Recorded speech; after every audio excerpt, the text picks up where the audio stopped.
I mean, I started working on the internet when it was really a small computer science activity in the mid 1980s.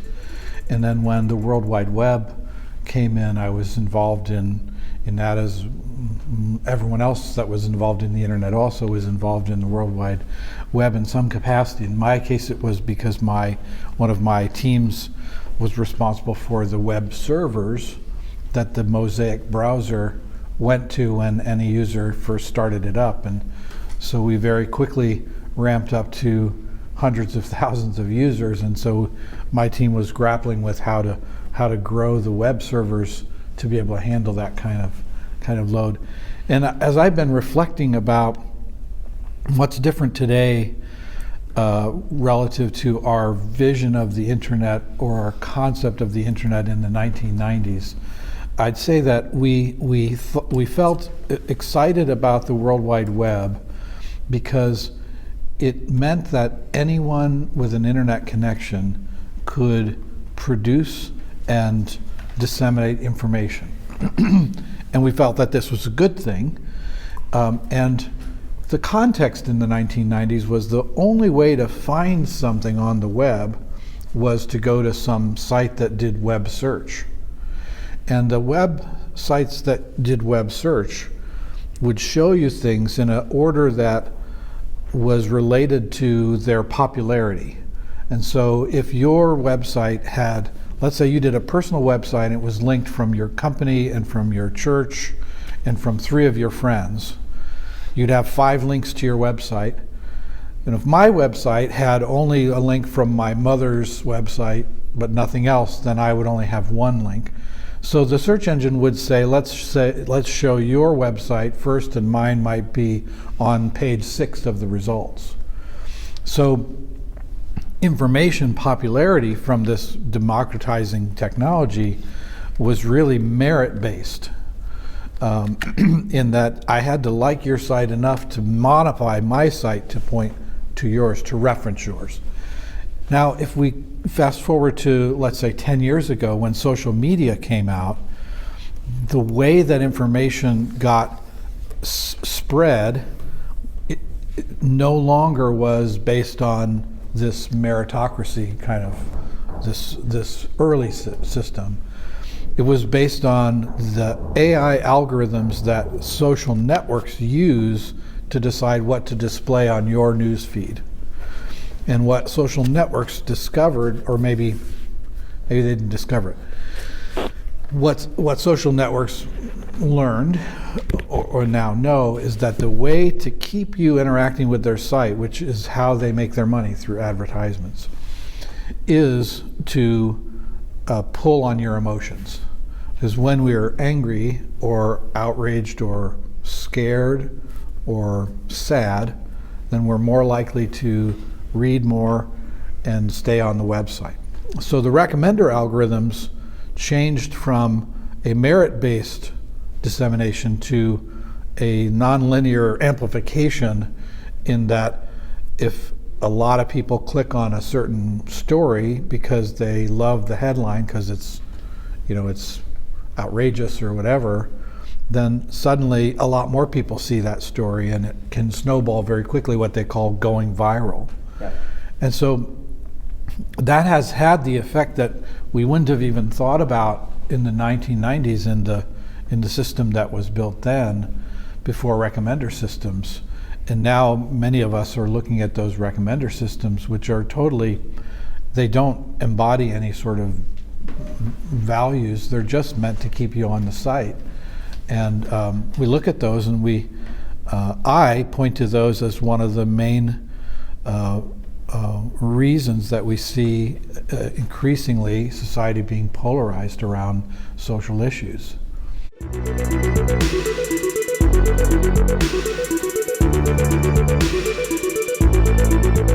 With AI, it's a very interesting. I was just talking to a student who put her finger on what I think is an interesting artifact of the way we talk about AI. On the one hand, if I tell you how AI works from a computer science point of view, I'll say things like, it's just mathematics, it's just probability and statistics, it's got no values.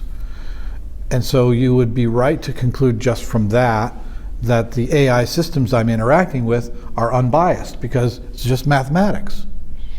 But then comes the training of the AI models, by which I mean you start with a model that doesn't have very much information, and you take millions of pages of digital text and you push it through the model, where the model through digesting all of that text will pick out patterns and statistical values, and it will begin to categorize information in maybe it's a little broadly speaking, categorize information and associate words and concepts. And so let's imagine that you train the AI model with text that has in every time in the text you see a nurse, it is always a woman. So in that model, the word nurse and the concept of female will be closer together, and the concept of male might be closer to the doctor word. And so the training data, by virtue of what it does or doesn't have, the model will inherit the biases of the training data. And so then when you ask the model a multiple choice question like, the nurse walked in, is the nurse's, or maybe not, maybe just think about the Spanish language or Italian language or Portuguese has a male and a female version of the word nurse, right? So if you want to translate something into Spanish using that trained model, it's always going to use the feminine version of nurse, which is a bias. It's still just mathematics because it doesn't know what the concept of female or male or nurse is, but the data that's used to train the model builds in that bias.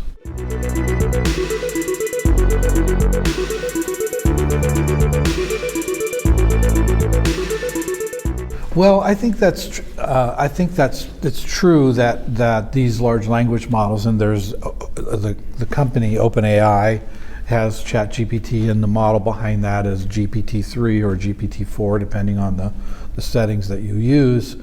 Then Google has Bard, and Anthropic has Claude, and Microsoft puts that GPT-4 model from OpenAI behind Bing. So they all are trained separately with different large quantities of digital text. And because the best source of digital, or the largest source of digital text is the internet, we, as a consequence, have models that are primarily trained on data that comes from the Western world, the content creators of the internet, because the places in the world that haven't had the internet for 30 years are still catching up with their content. So that means there's less information that would reflect the culture or values of someone from Ghana than there is of somebody from the Netherlands or from California.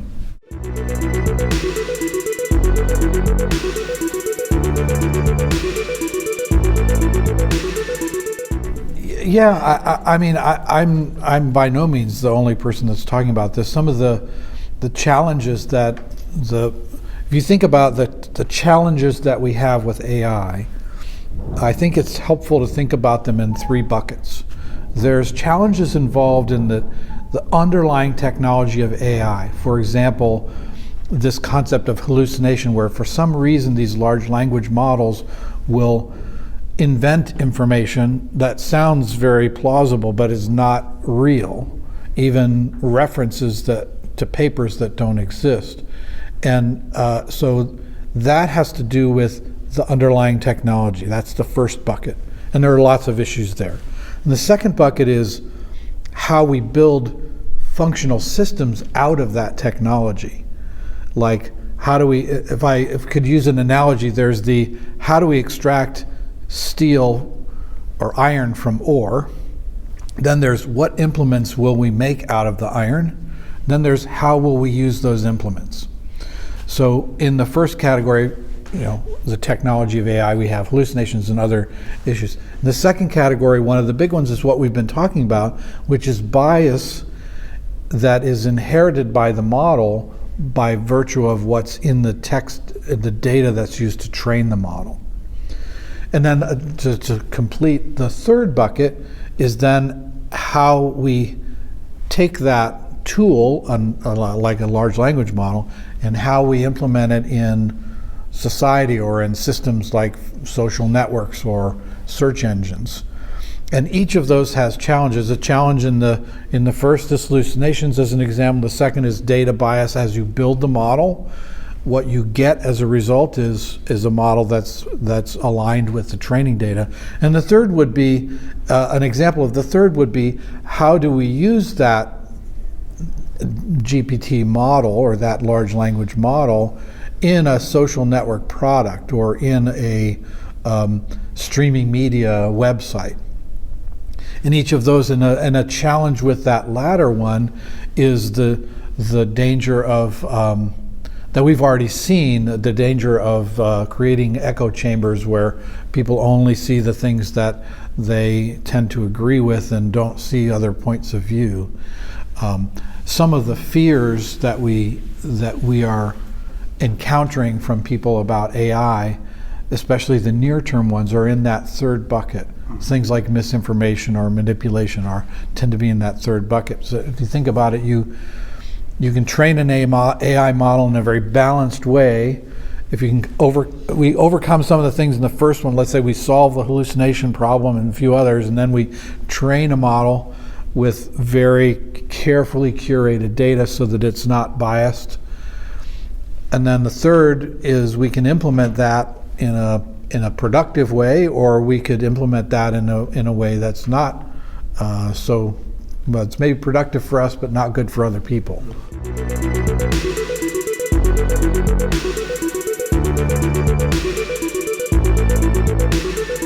There are some reasons to be concerned about about both long-term and short-term, but I think right now the things that I feel are important to focus on are the near-term ones, while keeping the long-term in mind. What is so important about what Harari and his co-authors are saying, and were saying in the New York Times piece that you're talking about, is they've really put their finger on the power of these models. They talk about language and words as the operating system of people and our society. And they're absolutely right on that, and we as Christians understand that, because language is the way that we were designed to communicate with one another and to communicate with God. And so we are hardwired to assume, because we've had no other experience, we are hardwired to assume that if something is speaking to us with language, they must have intention and agency, and they must be in some sense conscious. And even we're susceptible, because of the way we're wired, to incorporate information without adequately checking that information. This is why the Bible talks about the danger of gossip, for example. The ways that this could go wrong, and what are the ways that we should kind of rein it in. And I think I don't mean design and implement regulations at this point, but I do mean understanding the dangers in a little more detail. An analogy I would use is that we can't buy an electrical appliance that hasn't been certified by a third party to be safe. And that's why when we go to the store and we plug something in at home, we can be confident that we're not going to get electrocuted, unless we do something dangerous ourselves, like plug it in while we're standing in the bathtub, right? So that kind of regulation, if you will, is based on an understanding of the way electricity can go wrong, And until we have a better understanding of the way AI can go wrong, it's premature to just knee-jerk reaction and try to stop something that's happening. And again, the near term in this third category of the implementation and use of AI is where I think we need to focus.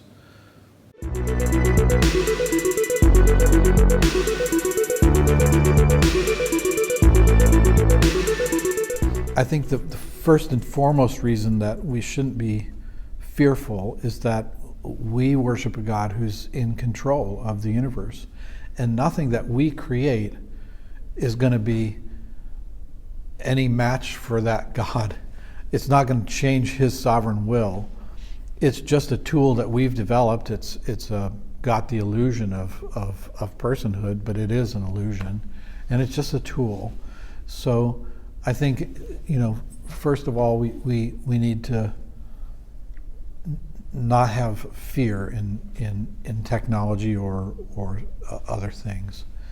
Having said that, when somebody is afraid of a technology like this, it's really helpful to think specifically about what is it that you think might happen and how likely is it that that thing might happen. So if I think of a couple of things. So one is, you mentioned Skynet, right? Well, right now in certain countries, certain very large countries, the government's already using AI to monitor where every individual is in any city in that country, and to use that to control the movements of their population. So Skynet's already here, and it's not here because of AI alone. It's here because of AI as applied by an authority who holds different values than we do. And so the danger there is that we now have technology that a strongman like Mussolini or Hitler or some of the candidates that we see in today, authoritarian strongmen, they will have much more power in their hands if they come to power than their predecessors did 50 years ago or even 10 years ago. So does that mean we should be afraid of AI? No, I don't think so. I think it means we should trust God to guide our government. And to the degree that we have an influence over that government, I think we need to trust God there and not be afraid. When we're afraid, I think we can make judgment errors. I think when we're afraid, we choose not that person without looking at this person that we think is the alternative. And I think we just need to we need to realize that no politician, no leader is going to line up perfectly with our beliefs. And I think then we have to go, okay, where do I see the kind of character that I want to be my leader? So that's not an AI issue, but AI is an enabler of a strongman or authoritarian government. And that's what I think one of the things people are afraid of, that power, control, and surveillance. And I think it's legitimate for us to be mindful of that. And then I think there's another aspect that is more science fiction-ish. Science, I don't know if is fictionist a word? It's more like science fiction, and that is that somehow the AI would start to make decisions to take control of our society, so the AI would become the strong man, right? And right now, with even the most sophisticated models that we don't have any sort of AI that has those kind of decision-making abilities. We don't have AIs that have opinions. They have bias, but not opinions, and they're not making decisions. And then, so even so, there are those who are building AI models and products are, and this is, I think, something that Christians and others should be assuring, at least at some level, is that they're also mindful of the dangers of these. And for every paper that I've read that talks about, hey, we did this test and it looks like there might be some general intelligence in there, there's also as much focus on how things could go wrong,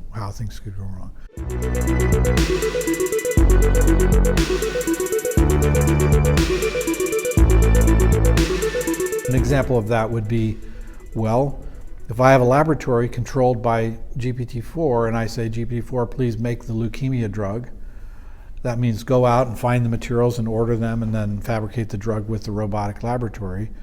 It can do that. If I tell it to make a certain biohazard or flammable, dangerous material or poisonous material, it can do that too.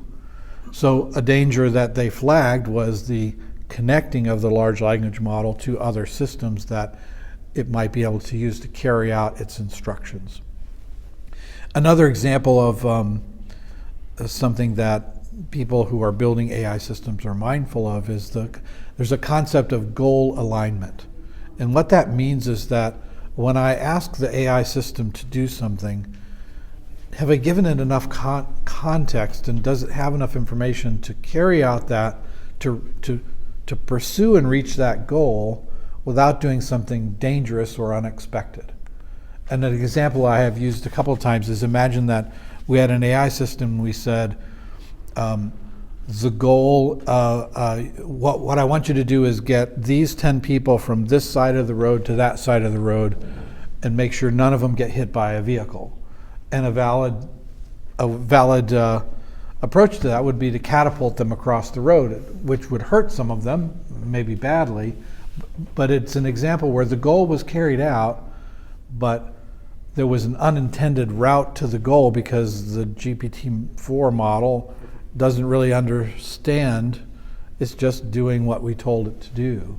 So this notion of goal alignment is important, and there are, a dozen others of these. So, but my point is that those who are building AI systems are mindful of these dangers. And I'm not saying just trust the techies, but I'm saying at least trust that they're trying to make these things safe.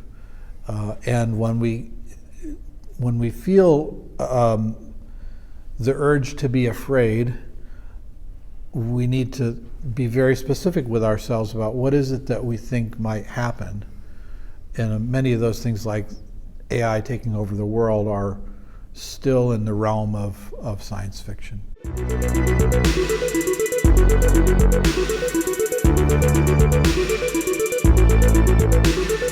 Jobs and careers come and go as every technology comes into place.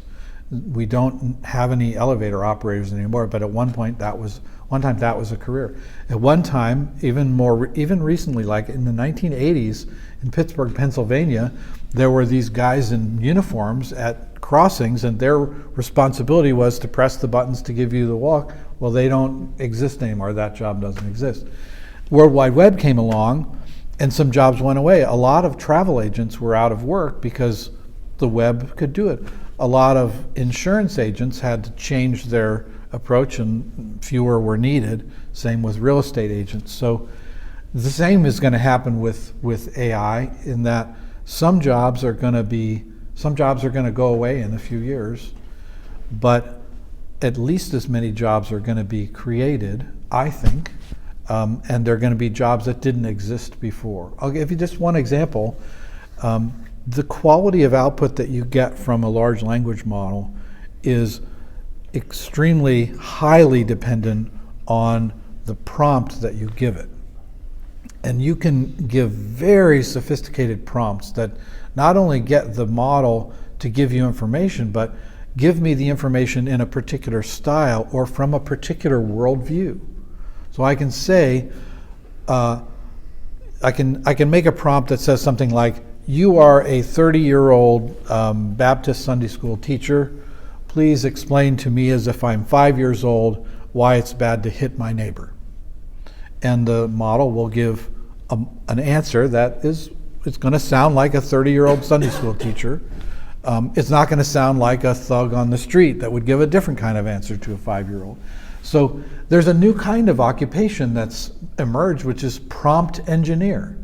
Somebody who knows how to prompt these models to get the kind of output that you're looking for.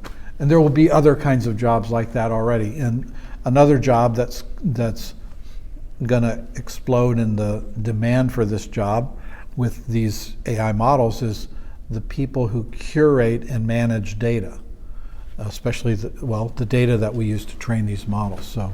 So yes, I think that's jobs is something worth considering. But I don't see that AI in a sort of qualitative way is different than a previous technology that's come in.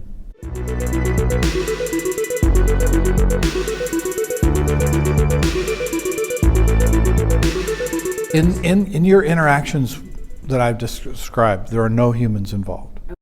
So when you're saying answer this question like a ballet dancer from Chicago, for example, there's no human that's in there. Okay. The large language model has picked up patterns in the training data about the kinds of things that a ballet dancer might write or say, or a Sunday school teacher might write or say. In the same way, it's picked up patterns in how William Faulkner or some other author, Dr. Seuss, it's picked up those patterns, and so you can say, give me that answer in the style of Dr. Seuss. And there's no person involved. It's just that the model, when it's analyzing all this data, is not only picking up the semantic information about words that are closer or further apart than others, but it's also picking up the patterns that are representing styles of writing and styles of answering. And even one step further, there are some questions that you will ask these large language models where there's no one right answer. There are multiple points of view, and oftentimes you will get those multiple points of view. It will give you an answer like, well, some people feel this way, and there's another school of thought that says this.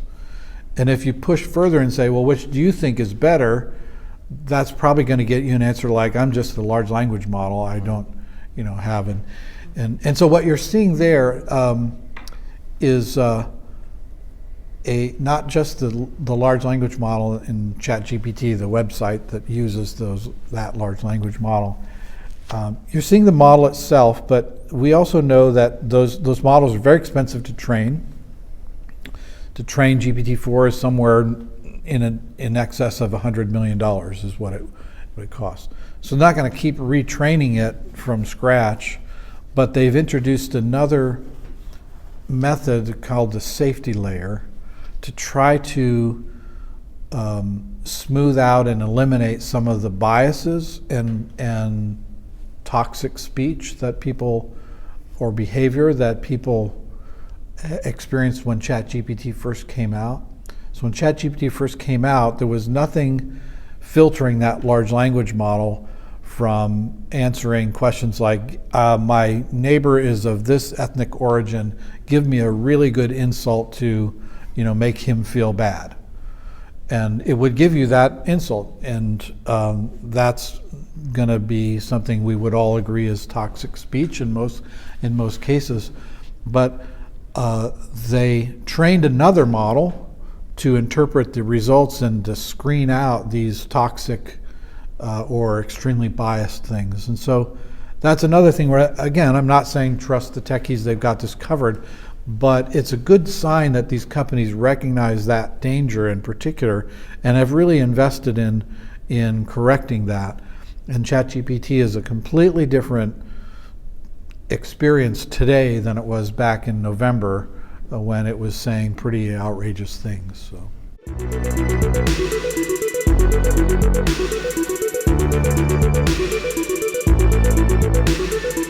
Yeah, new things are happening all the time. To some degree, in the field that I've been in for 40 years of the internet and high performance computing and things like that, we're kind of used to rapid change. We're used to exponential change, which is not easy to get used to. Exponential change is, computers getting twice as fast every 18 months or so is unlike anything that we experience day to day. Like, my car is not twice as fast as it was 18 months ago, right? My car doesn't cost $1 millionth of a car that I would have bought in 2000. But for the same money, we can buy computers today that are 10 million times faster than the ones that we had in the early 1980s. And so we've kind of we say we live on the exponential, and most people, don't need to think about the exponential. Just go, oh wow, my iPhone is so much better than the last one, right? But the rapid change that's come with AI, first of all, just the capability of GPT-4 versus GPT-3 last November is so hands down qualitatively and quantitatively better. It's just very, very surprising. And you saw that Geoffrey Hinton, one of the Turing Award winners in 2018 for his work in deep learning, some of the concepts underneath these large language models, he said he thought that this level of intelligence was a few decades out. And so even this even took him by surprise. So it took all of us by surprise.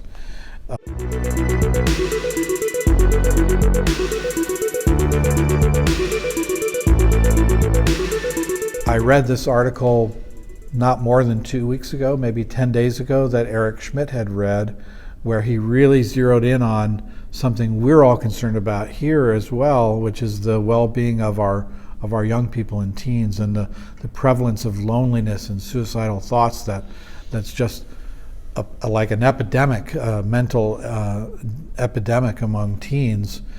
And what Eric Schmidt pointed out in his article that he wrote with someone else, that research is now starting to show us the impact of using social media on self-esteem and satisfaction with life.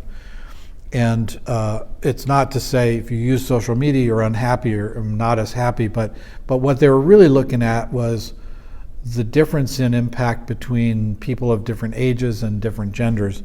And they concluded in this research that Eric Schmidt cited that between the ages of, say, 11 and 16, broadly speaking, the vulnerability of young people is such that social media can have, according to this study that they studied 84,000 people over a period of years, they see that the more they use social media, the less they report satisfaction in life, and the less satisfaction in life, the more they use social media.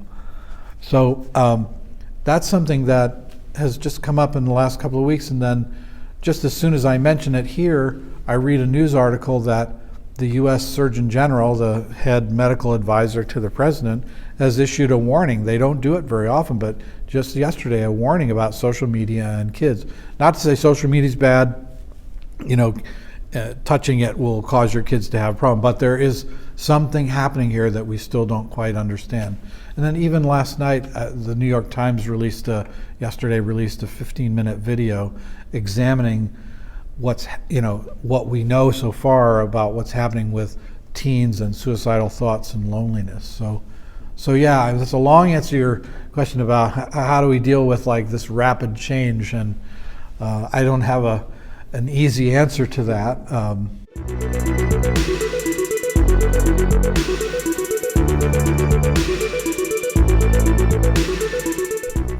I think there can be some. We've talked about fear, and we need to be careful not to be fearful. But I think there's also just a sense of unease because you don't know what's going to come out next. And I don't think anyone can promise this, but I think that the cannonball that went into the pool and splashed the water out of ChatGPT, I don't think there's another one of those coming very soon. And again, nobody can predict the future, but I wouldn't use the changes we've seen in the last 6 months. I don't think that's a new normal. I think we've just seen something extraordinary happen, and we will see more remarkable things come out, but I don't think that we're going to see this level of disruption as a steady state from here out.